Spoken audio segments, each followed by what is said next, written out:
November of 2014, we just noticed some little bumps on his neck, swollen lymph nodes. And he was complaining about his legs hurting and aching all the time. In the initial tests, nothing showed up. His doctor decided to have the lymph nodes biopsied, and that's when we found out that he had leukemia, and it was quite advanced.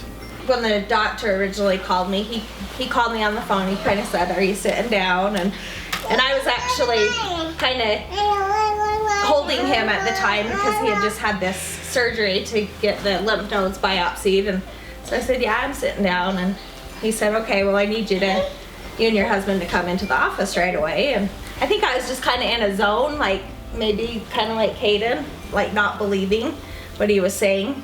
But I mean, we went to Primary Children's first thing the next day, and they did some tests and things, and told us that it was for sure leukemia, and that his bone marrow was full of blast cells. And I don't know, I guess I just kind of questioned it because I thought, well, the doctors didn't seem to know that at home. And they said, well, we see this all the time. We know exactly what it looks like. And so it's, you don't need to question anymore. It's for sure. There was a lot of, just a lot to take in at first. And, well, every day, honestly. A lot of blood transfusions, a lot of chemotherapy. He lost his hair a couple of different times. He was put on a high risk panel because the blast cells weren't clearing out quite as fast as the doctors would have liked them to.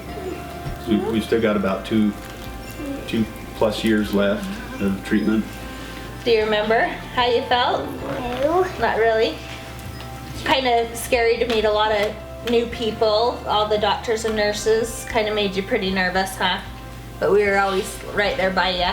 So I was pregnant when he was diagnosed with her, and she was born about 6 weeks early. Basically, I probably just stressed her into coming because I was pretty stressed out. But they were able to save her some of her cord. Her cord was only about that long. They did get some stem cells and blood that hopefully will be a match for him if he needs a bone marrow transplant. If it's a match, then that would be great. They tested Kobe and I, and we're not, neither one of us are matched. They told us that he won't be able to have children. Well, there's a possibility. Yeah, I mean, but we've seen a lot of miracles, and we'd rather have him. There's other options, and we really haven't seen any side effects of learning disabilities or anything. And maybe that'll come later. But I mean, he's very smart, very active. He likes to learn. Hopefully, he can go to school this fall. There's still stuff that it's like our lives still have to revolve around him, and if he gets sick or if he's not feeling well, we can't go out. We just can't. Sometimes we just can't have visitors in our home. Chemotherapy, his immune system is low all the time, and so if he gets a fever, he has to be hospitalized, and you have to give him antibiotics or whatever to knock that out. So he's spent some time in the hospital with fevers in the last year and a half, and so just something we're constantly worried about. Yeah. How do you deal with that when you go to school and stuff?